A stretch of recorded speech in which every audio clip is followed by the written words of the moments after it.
The Indian rupee broke a historic barrier. It has fallen below rupees 90 against the US dollar. This may look like just a number, but it affects almost every part of our daily life.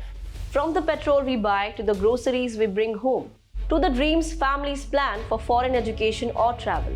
And this fall also says something about where our economy stands right now, how global pressure is shaping India, and why this moment matters for every household.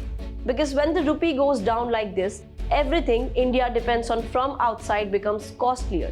Fuel, cooking gas, edible oil, medicines, fertilizers, mobile phones, laptops, even basic daily use items. And this is not just about prices going up, it is about how it changes the monthly budget of a middle class family, how it adds stress to students studying abroad, and how it makes travel, education, and long-term plans more expensive. So naturally, the big question everyone is asking, why did the rupee fall this much? And what does it mean for you and your monthly budget? Let's break it down. Hi, this is Khatija, and today we'll talk about why the rupee slipped below 90, how it is hitting Indian families, what experts are saying, and what this tells us about the bigger economic picture. But before we move ahead, do subscribe to Lokmat Times and press the bell icon for all the latest updates. So first, why did the rupee fall?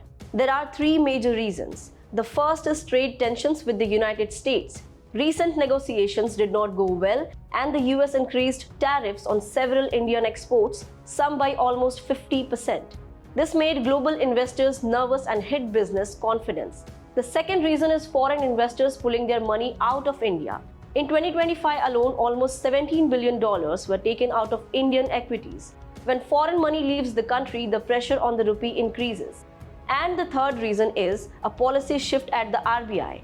The International Monetary Fund recently reclassified India's exchange rate system as crawl-like. This means the RBI is guiding the rupee instead of defending it strongly. The central bank is allowing a slow, natural depreciation rather than fighting to keep the rupee at a fixed number. Now here's what makes this movement different from earlier rupee falls. This time, the dollar itself is not extremely strong. Back in 2022, every currency was falling, but now the rupee is weakening even though the dollar is stable. Another difference is that India's foreign exchange reserves are very high, around $690 billion. So this is not a crisis like 2013 or 2018. The RBI has space to act if things get out of control. But right now it is choosing to let the rupee find its own level. Experts say this approach is more long-term, focusing on economic fundamentals rather than short-term reactions. So how does all of this hit families? Let's break it down simply. See, first is oil. India imports about 90% of its crude oil. When the rupee becomes weaker, importing oil becomes more expensive. This means petrol, diesel, and LPG can get costlier.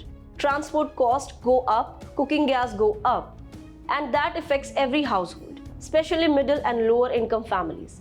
Next is electronics and appliances. Most parts of our phones, laptops, fridges, and ACs come from outside India. With a weaker rupee, their prices rise.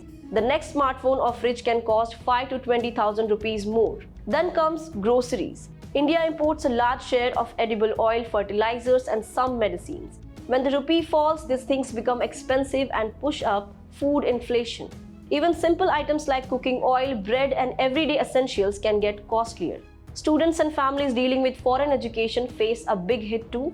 Earlier, when the dollar was around 80, a $50,000 tuition fee meant about 40 lakh rupees. Now at 90, the same amount cost 45 lakh. This is a direct increase of 5 lakh rupees, a huge jump for middle-class families. Also, students who took education loans in dollars when the rupee was stronger now have to pay 10 to 13% more every month because their EMIs have gone up in rupee terms. Foreign travel also becomes costlier. A family trip that needed around 1.6 lakh rupees now needs 1.8 lakh. Medical trips abroad also get more expensive. Small businesses that rely on imported materials or foreign travel face more pressure too. So does anyone gain? Well, yes, families receiving remittances from abroad. Every dollar sent home now brings in more rupee. For example, a $500 remittance earlier gave around 40,000 rupees. Now it brings about 45,000 for many families in rural and small town India.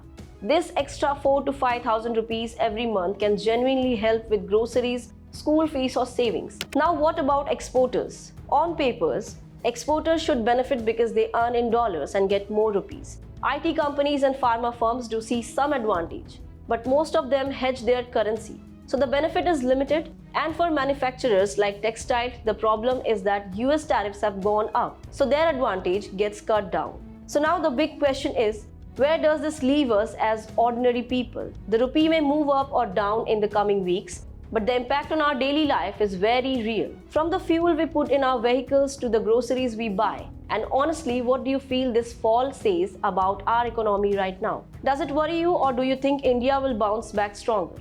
Tell me your thoughts in the comments below.